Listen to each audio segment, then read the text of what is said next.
Wherever you are, welcome to another of my takes on China. And today I want to talk about how Chinese society is different to at least one other Western society. Don't forget, if you like my work, please feel free to share it widely. It costs nothing and it helps get the word out. Also, don't forget to hit the like button. That helps me, or helps more people, to see what we're doing here. Chinese people like to use the word harmonious, and while it's quite a quaint word, it is true. Harmony exists because in China, everyone seems to know their place. They know what they can and they can't do, and more than 90% of people in China are happy with the government.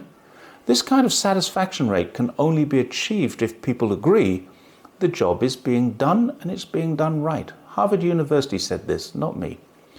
There is one country in the world which claims it has the best form of governance, and yet a recent Gallup poll found the satisfaction rate of the USA was a record low of 28% right now. This is the complete opposite, and it exists because of one thing: disharmony. When China experiences levels of disharmony, we see changes. The Civil War was brought about by dissatisfaction with the Republican government, which had taken over from the Qing dynasty only 30 years before for the same reasons, dissatisfaction. In fact, the entire history of China can be traced through periods of change which almost all were caused by dissatisfaction, or to use the Chinese term, disharmony. China is, psychologically speaking at least, a communal country, and the US is more of an individualistic country. And there's nothing wrong with either. But what they mean, to government anyway, is very important. China does not want to create disharmony, as they know it will cause a cohesive grouping to form and rise up and potentially overturn the ruling party. History has shown this to be true time after time. So the Chinese government works hard to ensure they meet the needs of the vast majority of the people that they represent. They have to, and it does work. The US is the opposite. Disharmony solidifies the government's position by entrenching deeper divides in society. People in an individualistic society can't achieve cohesion when they're divided. And when they can't achieve cohesion, they can't unite to create change. Their government wants this. Republicans and Democrats are the obvious example, but they're no means the only major example.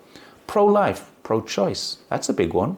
Pro-gun control and anti-gun control is huge, and so are issues in education, such as gender and transgender or critical race theory.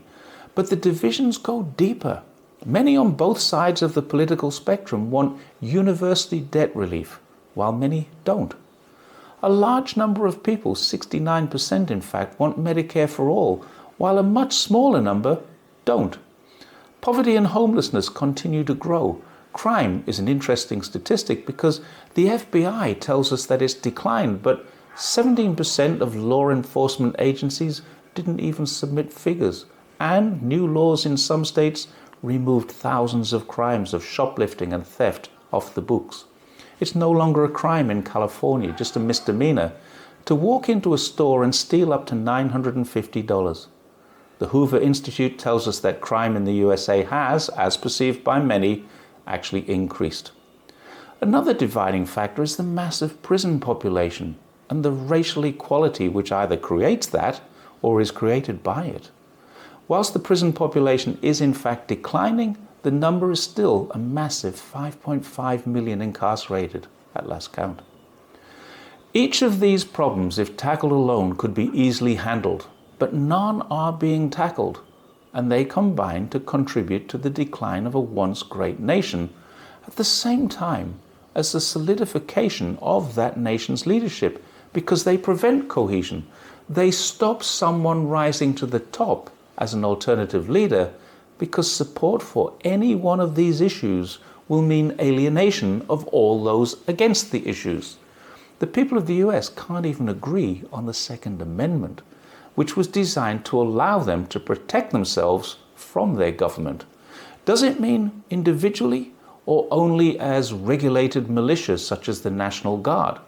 That debate lingers and will do forever, since the gun lobby will deliberately keep it ticking along. As long as there's no definitive decision, they continue to sell more guns. So the national regime, also known as the federal government, knows this, and they persist with the lines that divide the nation. Right now, the FBI admits the most serious problem facing the United States is not Russia or Iran. It isn't what's happening in Gaza, and it's certainly not China. The biggest problem the US faces domestically is from its own citizens, according to the FBI. People they call domestic terrorists. And in a classically divisive fashion, when the FBI says this is true, Judiciary Committee Chair Representative Jim Jordan released a 1,000-page report saying that the FBI and the Department of Justice are lying. They've abandoned political neutrality and are working for Democrats to persecute Republicans. Deep divisions. So these divisions are deep, and as they enter the final legs of an election year, candidates in the USA and potential candidates need to be on the ball. They can't give any commitment to one cause or another. They mustn't take a side on one of the major divisive domestic topics, and they fence it on geopolitical topics.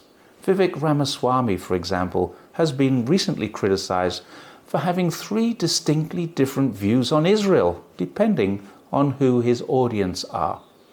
And yet, when we see people, or when I see people in the US on social media, they insist to me that the US is the greatest nation on earth. They unironically and honestly, in their opinion, claim to have a military that has sustained global peace and protected global trade for the last 70 years. Domestically, they do know that they're divided, with 6 in 10 people believing that democracy is in crisis, and in the same poll, 7 out of 10 people agreeing that the country is at risk of failure. But they know that failure, and the only way this can be stopped is foreign interference. And they can't even agree on that. The cause of their problems, if you are a Republican, are Chinese support for Democrats. And if you're a Democrat, it's Russian support for Republicans. US government and US media would have us believe this interference from one or more of their perceived enemies is what's hurting good, hard-working Americans.